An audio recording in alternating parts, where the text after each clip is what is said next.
koruptor. Kami warga desa menolak keras pejabat kos.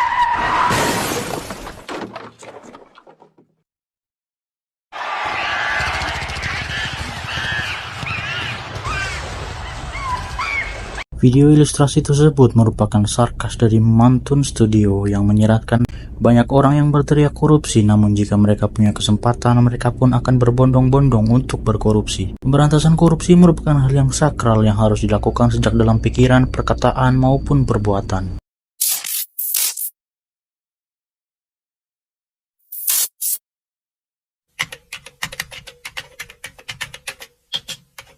Korupsi merupakan salah satu permasalahan yang telah mengakar dalam sejarah panjang Republik Indonesia, bahkan sejak masa kerajaan. Praktik korupsi tidak hanya terjadi di era modern, tetapi telah berlangsung sejak zaman Kerajaan Nusantara, masa penjajahan, hingga era kemerdekaan dan reformasi. Seiring waktu, bentuk dan modus korupsi berkembang mengikuti perubahan sistem pemerintahan dan ekonomi di Indonesia. Pada masa kerajaan-kerajaan di Indonesia, praktik korupsi seringkali terjadi dalam bentuk penyalahgunaan wewenang oleh raja, pejabat, dan atau pembesar kerajaan untuk kepentingan pribadi atau kelompok tertentu. Banyak pejabat yang menyalahgunakan kewenangannya untuk mengumpulkan kekayaan pribadi. Mereka seringkali menyelewengkan sumber daya negara, baik dari pajak yang dipungut dari rakyat maupun hasil-hasil bumi yang seharusnya disalurkan untuk kepentingan rakyat dan kerajaan. Penguasa seringkali memungut pajak secara berlebihan dari rakyat jelata. Kemudian sebagian dari hasil pajak itu diselewengkan oleh pejabat yang menangani penerimaan pajak.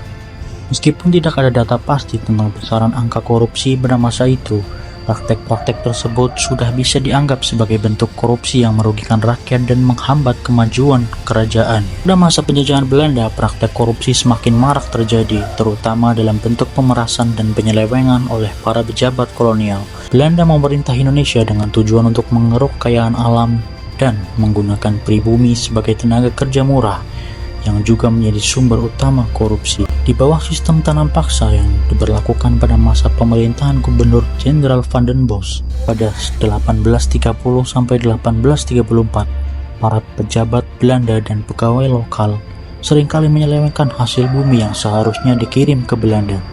Sebagian hasil pertanian malah disalahgunakan untuk kepentingan pribadi atau dikuasai oleh pejabat. Praktek korupsi juga terjadi dalam sistem pelayaran yang dikuasai oleh Belanda. Para pejabat pelabuhan seringkali menerima suap dari pedagang untuk mempermudah proses ekspor impor barang yang merugikan ekonomi Indonesia dan meningkatkan ketimpangan. Pada masa ini korupsi masih sulit untuk dihitung secara kuantitatif, namun diperkirakan angka kerugian yang ditimbulkan mencapai puluhan juta gulden pada masa itu. Setelah Indonesia merdeka, praktik korupsi tidak serta-merta hilang. Bahkan pada masa awal kemerdekaan, korupsi dalam bentuk penyalahgunaan bantuan luar negeri dan anggaran negara mulai marak. Di era Orde Lama, korupsi mulai tumbuh subur di kalangan pejabat pemerintah yang banyak berhubungan dengan bantuan luar negeri serta proyek-proyek besar. Dengan pembangunan infrastruktur pasca kemerdekaan, beberapa proyek besar termasuk pembangunan saluran air dan banjir bandang Jakarta dikendalikan oleh pejabat yang melakukan penyimpangan dalam penggunaan dana. Kasus-kasus penyalahgunaan anggaran ini mulai terungkap di kalangan masyarakat pada waktu itu. Oh, l'avenir de mon pays? Oui, Monsieur le Président. Brilliant.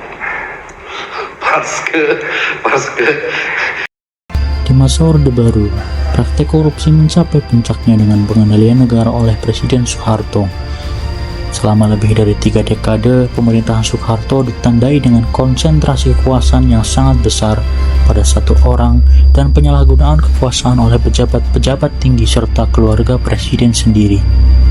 Banyak pejabat dan pengusaha yang dekat dengan pemerintahan Soeharto memanfaatkan posisi mereka untuk mengambil keuntungan besar melalui BUMN. Korupsi ini terjadi dalam bentuk suap, markup harga, hingga penggelapan dana.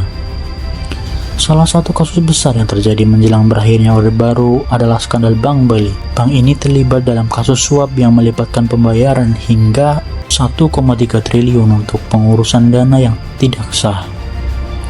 Pada masa Soeharto, proyek-proyek pembangunan infrastruktur seringkali disertai dengan korupsi dalam pengadaan barang dan jasa.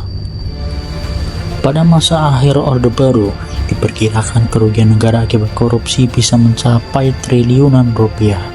Setelah reformasi 1998 dan runtuhnya Orde Baru, Indonesia berusaha memberantas korupsi melalui lembaga-lembaga independen seperti Komisi Pemberantasan Korupsi atau KPK.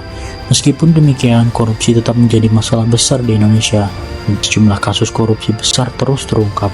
Salah satu kasus besar di era reformasi adalah korupsi yang melibatkan sejumlah bank besar yang mendapatkan bantuan likuiditas dari Bank Indonesia pada tahun 1998. Total kerugian negara diperkirakan mencapai 100 triliun rupiah. Salah satu kasus korupsi terbesar dalam sejarah Indonesia adalah kasus korupsi pengadaan iktp. Kasus ini melibatkan sejumlah anggota DPR, pejabat kementerian, serta pengusaha yang merugikan negara sebesar 2,3 triliun. Pada era pandemi COVID, kasus korupsi terkait pengadaan bantuan sosial juga mencuat. Mantan Menteri Sosial Juliari Batubara terlibat dalam skandal korupsi pengadaan bantuan sosial yang merugikan negara hingga miliaran rupiah. Belum lama ini, Harvey Muiz, seorang pengusaha dan suami dari aktris Sandra Dewi, terlibat dalam kasus korupsi terkait tata niaga timah yang menyebabkan kerugian negara mencapai kisaran 300 triliun rupiah.